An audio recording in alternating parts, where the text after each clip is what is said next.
We're going to begin with a couple of stories from investors, from religious congregations who have made the decision to divest, and they're going to tell you a little bit about their story. We're going to hear from Father Martin Newell, who is Vice Provincial of the Passionists in England and Wales. He was a founder member of the London Catholic Worker Community and now lives at Austin Smith House, a Passionist house of hospitality for destitute asylum seekers in inner city Birmingham. Martin has also campaigned and protested against militarism and war, and is currently directing his energies towards campaigning for climate justice and against climate change. Thanks for inviting me to speak at this conference. So personally speaking, I've been a passive member of Green Christian, formerly Christian Ecology, since the 90s. And I became involved with Christian Climate Action, so doing more direct action on climate change about 7 years ago.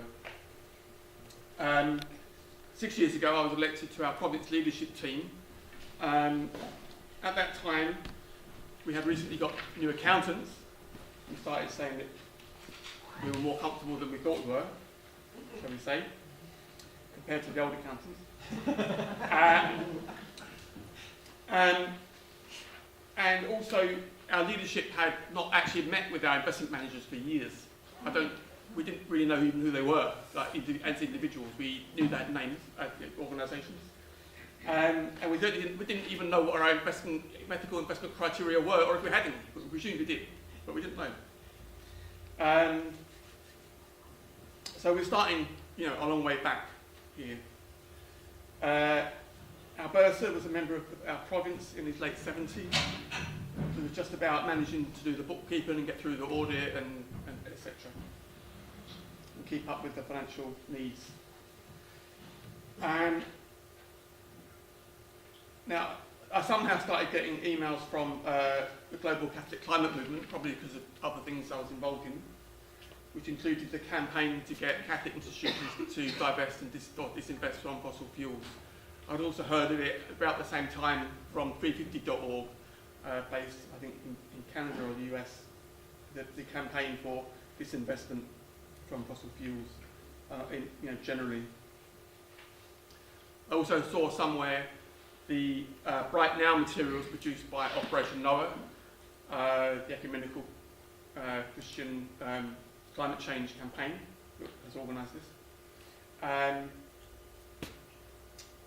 And sort of gradually began to learn about what it involved and issues around it. Around the same time, we employed a new lay bursar, a younger man with experience of working in non-church, functioning other organisations, and we started to get our financial information and our systems into order, which included meeting with the investment managers. We had two at the time, Saracens, that some of you may use, and we also had Barclays, something or other, Barclays Wealth, because they had taken over a smaller firm that we used to be with. I think this happened with a lot of different of the professional firms that we used to deal with, that had been small and got taken over by some big corporation.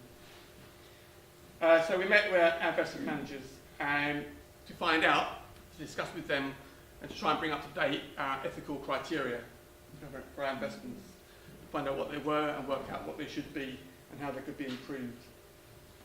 Which led on, naturally, in a sense, to the question of fossil fuels, which I was bringing up, and John, our new bursar, was also keen for us to deal with.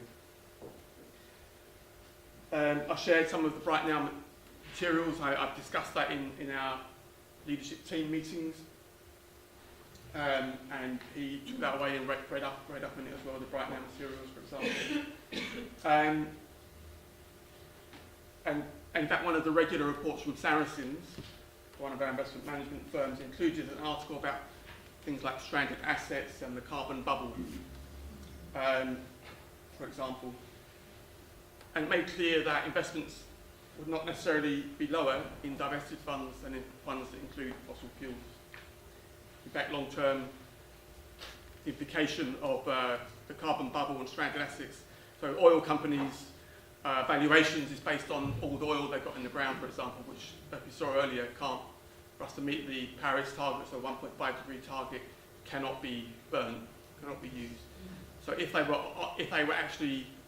valuations were based on meeting that target for 1.5 degrees, their share prices would be vastly lower and that actually harm your investment. So in the long run, for the planet, of the human race to have a good future, if that was to happen, it would, and you were still invested in fossil fuels, you'd lose a lot of money. So that's the kind of investment perspective on that. And that's not too far in the future. So we talked to our investment managers, and one of them, Barclays, basically said they could not do fossil fuel disinvestment because their computer systems didn't have that in them. They couldn't do it. It took us a while, you know, they didn't give us a straight answer really, but we realised what they were saying was they couldn't do it.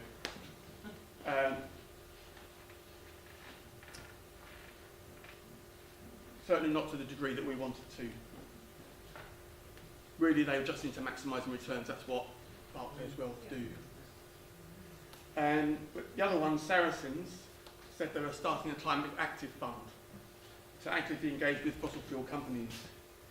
Now, at that point, I wasn't aware of. I knew about the global climate movement making announcements about fossil fuels. I wasn't aware of any other religious order or church body in the Catholic Church in this country that had decided to divest from fossil fuels. I did ask a few people, nobody could tell me anything. I think I had an email exchange with someone from Trocaire. Nobody could tell me any organised Catholic organisation in England that had decided to divest from fossil fuels. Didn't know any alternatives. Okay, so we went with the Climate Active Fund at the time, but at that point, and we're still with. It actually took about a year longer to start that fund than Saracens expected because they had trouble registering with the Inland Revenue and the Charities Commission. It's all set up now. So we agreed to join that fund, and subsequently we've given them a deadline that was voted on and agreed at our Provincial chapter to fully divest from fossil fuels by 2021. So we're only going to engage we are only going to be in engagement up to that point. They told us late last year when we met them again that only a very small amount of that fund even is invested in fossil fuels because they have actually divested from some already. Where the firms are not cooperating is what they're asking them to do. They're not even saying that they're compliant with the Paris targets, by which I think they mean 2 degrees.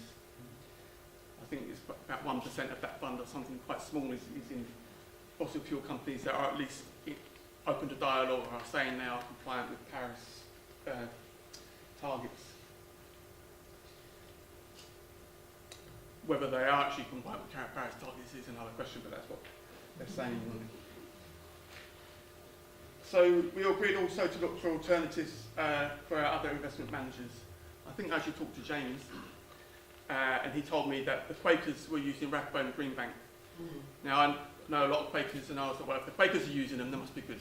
Because the Quakers know what they're doing with these things. So I got a contact for Rathbone and Greenbank. But Rathbone and Greenbank is a subsection of Rathbones. Rathbones is a much bigger firm, and Rathbone and Greenbank is just a subsection of that. That I've since been told by someone from Oiko Credit they are the leaders, according to this person, in ethical investment.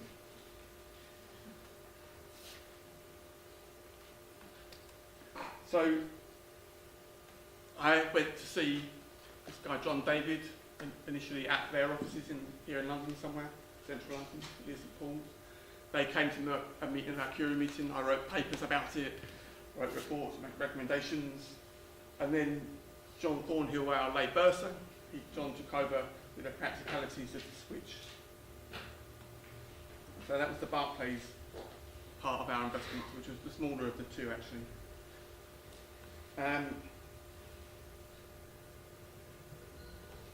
We agreed to do this within discussions within our leadership team, but also we had discussed it with other members of the province, and that we had at the time, just before we were going to make the switch, finally, we actually had a province chapter, so we were able to, I wrote a paper for a province chapter, and we were able to discuss it at the chapter. There's only 19 of us in our province. I'm the youngest. And then we agreed a motion to fully divest. At the chapter, we agreed a motion to fully divest in fossil fuels by 2021. And so at that point, we were able to join the next announcement that happened a couple of years ago, I think it was now, of the global Catholic climate movement. John has given me some of the details about what he did in practice. One of the comments he makes, don't be put off by the fund managers. You may be told it's not possible to divest because of who they are, or who we are, or how much money returns you want, or how the money is managed.